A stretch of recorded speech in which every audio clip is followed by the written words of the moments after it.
Of all the toys in the shop, I would arrow into one for some reason, and that's the one. But I've never regretted what I bought.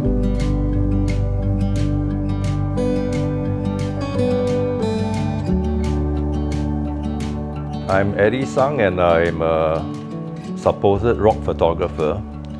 But the first half of my life was I'm a consultant, management consultant as a senior partner. And at 44, I decided to retire. Tell us more about your toy collection. When did it all start and how many toys do you actually have right now? When did I start? My father, when I was a young kid, decided to buy toys, and I've continued the tradition of buying toys, but now it's more expensive. And how many toys I have? Maybe in the high hundreds. And I found out one of my limitations is actually not throwing things away. So that's my weakness. So as you will see, I have a lot because I don't throw things away. But I like every single piece. It's not like I wasted money on buying something I didn't like. I was very focused and still am. The most, I would say, important toy artist would be Frank Kozik. He's a very good friend of mine, and sadly he passed away months ago, I think this year. But I have most of his toys. Yeah. This one is by Dani, and the artist is Shepard Fairey of the Obey company. And this one is Frank Kozik, and he likes to do all kinds of cool pop culture stuff. The other designer that I buy would be Kaws, K-A-W-S. He designs shirts, he designs figurines, and the other toy designer that I buy would be Mark Nagata. So I have some of his stuff. My most prized vinyl toy are 3 toys of Corgi that my father gave to me when I was in primary 6, and I still have it. Yeah, in good condition. No, actually, to be honest, what I buy is actually spontaneous to where I go and to who I meet, as in the toy designer.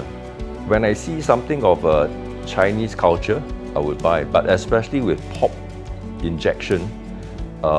So Bee Gees is one of my all-time favorite bands, and when I saw Lao Fuzi and the 3 wise men of the Chinese heritage, I said, hey, Bee Gees, Barry, Robin, and Morris. So slight sense of humor. But I also want to say something about the toys around my house. It's all scattered, as you will see, but it's an important thing for me and my family to see nice things, happy things, nothing gloomy. So wherever we go, there'll be something nice and bright and cheerful, so that it brings up, just happy to be home. And the Beatles were very unique because they only had like 10 to 12 years in existence, and they're still relevant today. So even as we speak, about 2 months ago, their last single came out, Now and Then, through technology, AI. And they had the help of Peter Jackson, and yeah, they're still relevant. So I actually bought like 3 of the CDs which arrived recently, totally remastered and of pristine sound. I'm not a big fan, but when the first Star Wars movie came out, A New Hope, episode 4, it started with episode 4, Genius of the Man, right? So when he first released the show, you see lightsaber, right? That's killer image. Then you see Darth Vader. It's like, wow. So he got his inspiration from Akira Kurosawa's movies, the samurai, right? So, and the third one would be Obi-Wan. That's my hero. I don't care about Yoda. Yoda is like, to me, a frog, right? Little green thing is like, eh. So very spiritual. The Jedi legacy, all those appealed to me. Yeah, I saw that online And then I said, hey, that's not Han Solo, that's the carbonite of George himself. So I look at the figurine, I said, hey, that's a paunch, you know. And that's a flannel shirt. That's very George. And the guy in the carbonite has a beard. I love monster trucks because it comes with big wheels. The way I spell retirement is with a Y, with a tire. So when I retired, it's a new lease of life with an exhilarating journey ahead. You need big tires, buddy. Big tires, right? I collect skate decks without the wheels because to me it's an art form. And I only collect those that's done by designers. And what they draw is people like Elvis on the decks, Marilyn Monroe, like you say, Che Guevara, Chairman Mao, all the iconic figures. Yeah. I like traveling, and I like being in a car and traveling, let's say, the highways of America. So I collect license plates, used, authentic license plates. Like for example, the road or whatever you will see, you know, or whichever, or yeah, all kinds of poignant descriptions I would collect.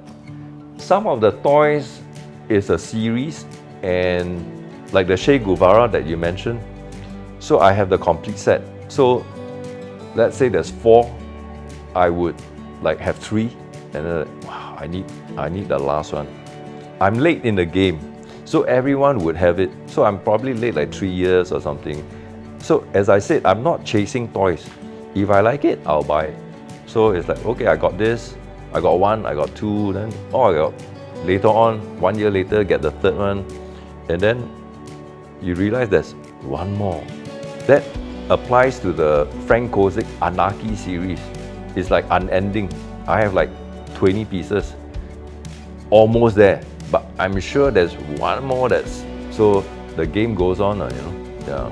Patience and networking of friends, very important. So I have a lot of young friends who are in their late 20s and right up to early 40s, who are also toy collectors or collecting cool stuff. And we'll chat, and then they'll tell me, hey, you're missing one. Tough. Okay. Where can I get it? Sometimes they will have the answer. But if not, then the challenge is the gauntlet has been thrown. Makes life interesting.